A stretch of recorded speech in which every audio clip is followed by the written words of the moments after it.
Hello and good evening. This is Grillenheimer. I got to make this real quick. Looks like I'm running out of room too. Crap. But I got to watch my what I'm eating again. But every day I eat nuts. I buy my own cashews, maybe almonds, peanuts, whatever. I mix them up myself. I don't. It's so expensive to buy mixed nuts. I buy lots of different kinds and mix them myself, and it always seems to last longer and a little cheaper in the long run too. And I was at work and I was eating my nuts.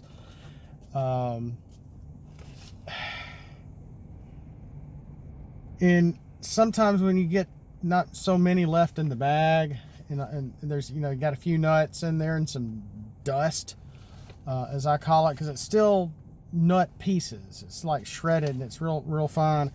And I threw the bag out and I realized, if nuts were people, and sometimes we call ourselves nuts, that God would check every one of us. He would use every one of us. He wouldn't just chunk nuts out because we're all too important. And as I was eating, I'd go between a cashew or a walnut or a pecan, and I love pecans. I'm not big on almonds, but if they're the bleached kind, I'll eat them. But, sometimes we can pick and choose. We can be a little biased in our eating, discerning the different kinds of foods that we like, what we don't want to eat, that maybe we should. Roughage, greens, etc. But trying to keep things to the seed type of food that, we try not to eat, this is just a piece of this, a bit of that. I'm not going to eat that. It's not the whole nut. It's not the whole thing. Or it's broken. Or maybe it doesn't look very fresh, like it's been rightly picked. Maybe it looks a little old. Maybe that's dark. Maybe I should not eat this or throw it out. And then, like I said, I've already gone through different types of nuts: pecans, cashews, almonds, peanuts, walnuts, small nuts, full nuts, seasoned and flavored. There's a brand of nuts that are really interesting because they season them, and they can be pretty good. They got dill pickle, hot, and along with other stuff. Bleached, shelled. I've already mentioned bleached nuts before. And my grandparents, or the elderly, older folks, because we can go out and buy a bag of nuts, and they're already shelled. It's just the nut. They're ready to eat. You don't have to wash them or anything. It's just the nut, ready to eat. My grandparents around Christmas in the fall and the wintertime, they would buy walnuts or pecans, and they'd have the whole little tool set to be able to open the nuts and to unshell the nuts. And it was always a treat to get to what they called the meat of the nut, which is what you eat. And of course, the tools are not just to help to break open the shell, but take all that bitter stuff out, so you're eating only the meat of the nut, the good part. In 1 year, not this past Christmas, but the year before, I did that one time. I bought a bag of pecans. I'm like, okay, I want some pecans. I don't want to pay $10 for a pound of pecans, so that's what I did. And I shelled my own pecans, and it was really good. And it can be a pain, but it can also be very gratifying, because you worked on unshelling that nut. You worked on getting to the meat. It was a treasure to finally eat the nut inside the shell. And it was cheaper. You had a good many, etc., etc. And sometimes we can take that advantage, all these pre-shelled nuts for granted, the way they're packaged now.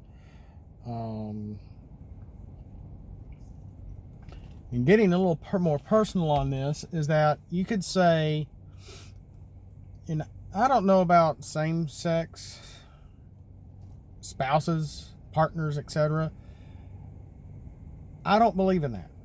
And I know a lot of you I may have lost 2 or 3 followers because of that. That's fine. But I really think men and women, we complement each other better because it's we're supposed to.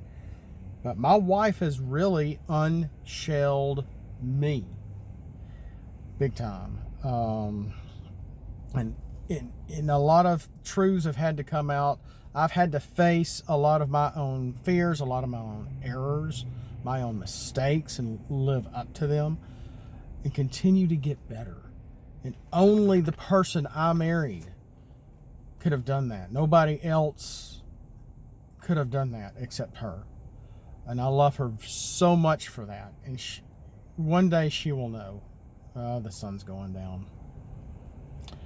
Sorry. I got to make this quick. I got to go get my son. It's going on 6 o'clock. But, you know, and we can be full of ourselves.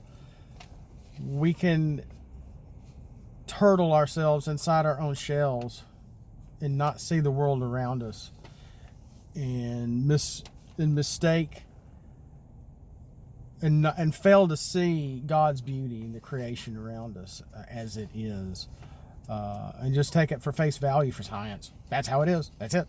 Oh yeah, mountain. Okay, mountain. Okay, sky. Okay, sky. Yeah, that's just this working. That's just that. Yeah, no big deal. You're not getting any takeaway for what's going on and what's living organically around you and applying it to your own life. Can you be that cold? I'm not. I've never been that way. I've never taken that much nature for granted. And no matter how shelled up you are in yourself, God doesn't care who you are, what you are, your heritage, where you came from, your color, your belief even. He wants you to believe in Him. But He eventually wants to get to the meat of your soul. He wants you for what you are, for how you were born. Because He made you. He made us. And no matter how much we change ourselves, how we think, what we think we are, what we think we want, following our passions and our emotions instead of facts, instead of following the truth, instead of following Him, instead of following Jesus's lead in His parables and what He taught us in the Bible, which again all comes down to self-control, control of our emotions, control of our life, control of our destiny.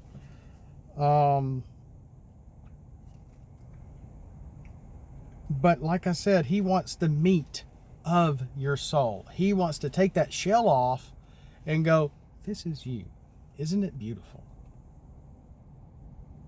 Every single one of us is a nut of a different type. He loves every single nut. Every single one of us. And the meat of your soul can change and turn you around.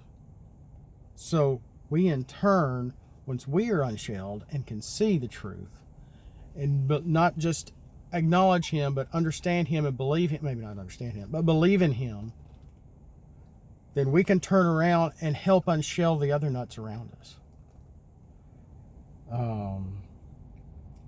To help not just face our God and believe in Him, but to let Him open you up. And what does that do? It can make you feel vulnerable. It can make you feel unprotected. It can make you feel afraid of your future and afraid of what's to come. Because it does mean one-on-one dialogue with other people, and not many people can deal with that very well. You may be afraid of what God sees in you and sees in your past. What He sees is He sees the past gone. It's gone. Once you believe in him, once you were saved by his grace and by the death of his son, not for anything we've done, but from his love, by grace alone we are saved. That's why he wants you. And when we accept that and let that be in our being, it can really change you. It can really change us. That's why he sent his son as our Savior, for this to be able to happen. It was his plan from day one. It's his plan to the end of days. And to save every nut here, from me to you to every single one of us. I have got to leave. I've gone. So let's end with Romans 12:2. Not completely off track, but let's follow. Do not be conformed to this world, but be transformed by the renewal of your mind, or your soul, that by testing you may discern what is the will of God, what is good and acceptable and perfect. With that, I've got to go. Thank you for watching, and we'll see you next time.